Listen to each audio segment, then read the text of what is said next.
خبروں کا وقت ہوا چاہتا ہے، آئیے خبریں سنیے۔ جنگ چھڑ سکتی ہے، برطانوی پارلیمنٹ کی رپورٹ۔ بھارت نے پانی روکنے کی کوشش کی تو نتائج نسلوں پر محیط ہوں گے، ڈی جی ISPR۔ مسئلہ کشمیر کو اجاگر کرنے کے حوالے سے تارکین وطن کشمیریوں کا ایک اہم کردار ہے، سردار مسعود احمد خان۔ بھارت سے مذاکرات اب برابری کی بنیاد پر ہوں گے، حافظ نعیم الرحمان۔ بھارت نے 2-4 بم گرائے لیکن حاصل کچھ نہیں ہوا، ادت راج۔ تنازع کشمیر پاکستان اور بھارت کے درمیان ایٹمی جنگ کا باعث بن سکتا ہے، شبیر احمد شاہ۔ بوکھل ہٹ کا شکار مودی حکومت نے نہتے کشمیری عوام کے خلاف کریک ڈاؤن میں تیزی لائی ہے، مشال ملک۔ پاک بھارت کشیدگی کے دوران بھارتی سفارتکاری مکمل طور پر ناکام ثابت ہوئی، عالمی ذرائع ابلاغ۔ بھارتی میڈیا پاک بھارت کشیدگی کے دوران ریاستی پروپیگنڈا مشین بن گیا، بھارتی صحافی کا اعتراف۔ تنازع کشمیر جنوب ایشیا کے امن و استحکام کے لیے مسلسل خطرہ ہے، ویبنار کے مقررین۔ اب خبریں تفصیل کے ساتھ۔ برطانوی پارلیمنٹ کی جانب سے رواں ہفتے جاری کی گئی 42 صفحات پر مشتمل ایک تحقیقی رپورٹ میں خبردار کیا گیا ہے کہ تنازع کشمیر کی وجہ سے جنوب ایشیا میں ایٹمی جنگ چھڑ سکتی ہے۔ رپورٹ میں کہا گیا ہے کہ بھارت نے پاکستان کے خلاف جارحانہ رویہ اختیار کر رکھا ہے۔ رپورٹ میں مقبوضہ جموں اور کشمیر میں پہلگام واقعے سے لے کر 10 مئی کو ہونے والی جنگ بندی تک حالیہ بحران کا جائزہ لیا گیا ہے۔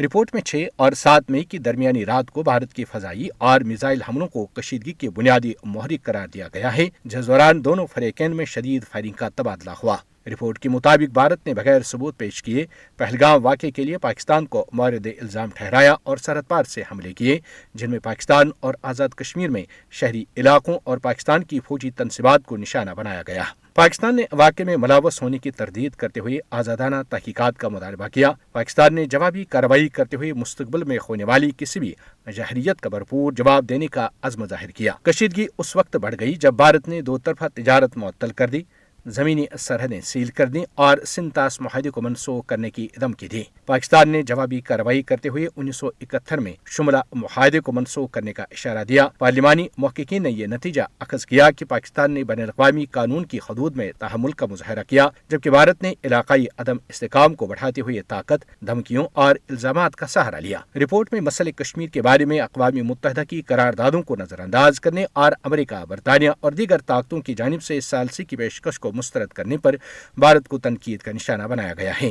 رپورٹ میں ابتدائی طور پر سست رد عمل پر واشنگٹن اور لندن کو بھی قصوروار ٹھہراتے ہوئے کہا گیا کہ امریکہ کی پس پردہ ڈپلومیسی نے بالآخر 10 مئی کی جنگ بندی میں مدد کی، لیکن بھارت کو مستقبل کے مذاکرات میں بیرونی کردار کو تسلیم کرنے پر آمادہ نہیں کیا گیا۔ رپورٹ میں بین الاقوامی برادری پر زور دیا گیا کہ وہ مزید تصادم کو روکنے کے لیے ٹھوس اقدامات کرے اور خبردار کیا گیا کہ اس طرح کا تصادم دوبارہ ہونے کے تباہ کن نتائج برآمد ہوں گے۔ پاک افواج کے شعبۂ تعلقات عامہ ISPR کے director general lieutenant general Ahmed Sharif Chaudhry نے کہا ہے کہ بھارت نے پانی روکا تو پاکستان کے رد عمل کے نتائج نسلوں تک محیط ہوں گے۔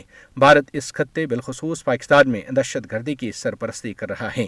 دوسری جانب پاکستان نے امریکی حق میں تاریخی فتح پر بھارتی جہریت اور جھوٹ کو بے نقاب کرنے کے لیے ناقابل تردید شواہد پر مشتمل ڈوزیر جاری کر دیا۔ علاوہ ازیں بھارتی پروپیگنڈے کے جواب میں پاکستان نے عالمی سفارتی مہم مزید تیز کر دی۔ پاکستانی وزیر خارجہ محمد اسحاق ڈار 2 روزہ دورے پر آج چین جائیں گے، جبکہ وزیر اعظم پاکستان میاں شہباز شریف آئندہ ہفتے ایران کا دورہ کریں گے۔ بلاول بھٹو زرداری کی قیادت میں وفد امریکہ اور یورپ کا دورہ کرے گا۔ تفصیلات کے مطابق عرب میڈیا کو دیے گئے انٹرویو میں ڈی جی ISPR کا کہنا تھا کہ حکومت پاکستان پانی کے معاملے پر بھارت کو واضح کر چکی ہے، افواج کی طرف سے مزید کچھ کہنے کی ضرورت نہیں۔ 24 کروڑ سے زائد لوگوں کا پانی روکنے کا کوئی پاگل آدمی ہی سوچ سکتا ہے۔ ڈی جی ISPR کا کہنا تھا کہ بھارت ایسا کرنے کی ہمت نہیں کر سکتا۔ امید کرتے ہیں کہ ایسا وقت نہ آئے، لیکن آیا تو دنیا ہمارے اقدامات دیکھے گی۔ ترجمان پاک افواج کا کہنا تھا کہ ہم اپنے کیے گئے وعدوں کی مکمل پاسداری کرتے ہیں۔ پاک افواج کی طرف سے یہ جنگ بندی برقرار رہے گی۔ فریقین کے درمیان رابطے میں اعتماد سازی کے اقدامات کیے گئے ہیں۔ اگر خلاف ورزی ہوتی ہے تو ہمارا جواب ہمیشہ ہوگا اور موقع پر ہوگا۔ ایک سوال کے جواب میں ان کا کہنا تھا کہ میں تصدیق کر سکتا ہوں کہ بھارت کا 6واں گرنے والا طیارہ معراج 2000 ہے۔ ہم نے صرف طیاروں کو نشانہ بنایا، مزید کارروائی کر سکتے تھے مگر ہم نے ضبط کا مظاہرہ کیا۔ حملوں کے باوجود ہمارے تمام فضائی اڈے مکمل طور پر فعال ہیں۔ ان کا مزید کہنا تھا کہ بھارت کی کشمیر پالیسی ظلم و جبر اور مقبوضہ جموں اور کشمیر کو اندرونی معاملہ